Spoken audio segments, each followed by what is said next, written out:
something, but if it doesn't happen, it doesn't happen. Whenever you realize, you know, the player's okay, the care form's fine, at what point do the gears start turning? Okay, what are we going to do here? It doesn't take long for the gears to return in that regard.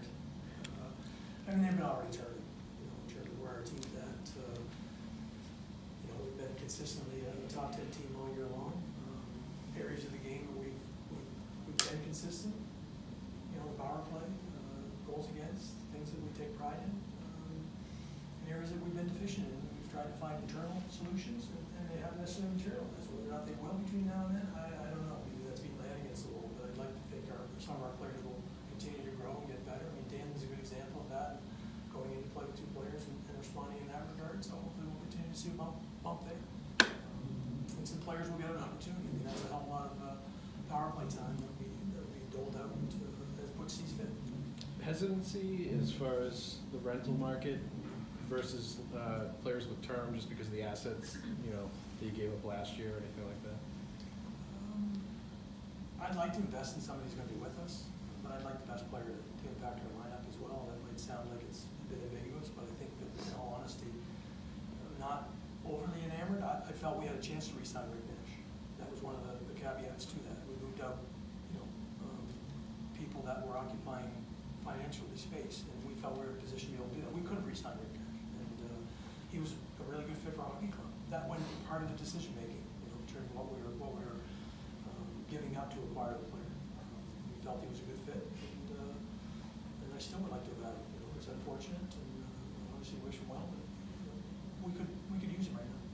Along the same lines, Donnie, how does it help that if you do get a rental with that in mind, that the guys in the room can almost act as like salesmen to really pitch this team, you know, the city, the organization, to kind of keep that player, be able to re-sign said player? Well, I mean, I'm on record. I think our leadership group does a tremendous job with that.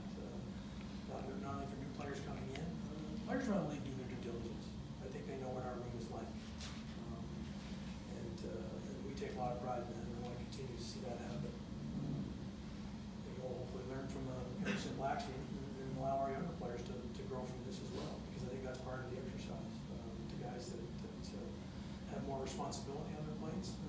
And I think that our leadership group does a really good job of reaching out to people that want to be a group.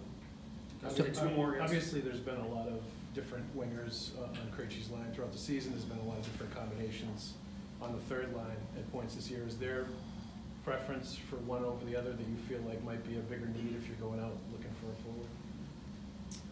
No, I don't think there's an overall preference. You know, Bruce has wavered on that as well. Takers with the lineup, you know, do you go offensively heavy in the top six and defensively driven in the bottom six? And you're seeing the emergence of, you know, really the Corrali and the Chari and Wagner line plays 14, 15 minutes a night against, you know, whether it was the Vetchin's line or whether it was the other night against McKinnon's line, and really tilted, you know, defensive zone starts wise. So that says a lot about the trust he has in that group. Those are playing third line minutes. So where we split the atom there, I got to try and acquire, you know, a player that's going to impact our lineup and let Bruce figure out where he plays. Donnie, I know that Artemi Panarin said, you know, he's not going to discuss contract until after the season, but before that there was some talk about maybe if a team acquired him, if he would, you know, sign with them right away. Do you think we're ever going to get to a point where we see sign and trades in the NHL? Yeah, I mean, it's happening in the CBA, so I would expect all those things to, at some point in time, it's going to play that way. Yeah. Why don't you think it's happening? It's advantageous to the player. It has to line up what the player wants. You don't have a lot of lead time.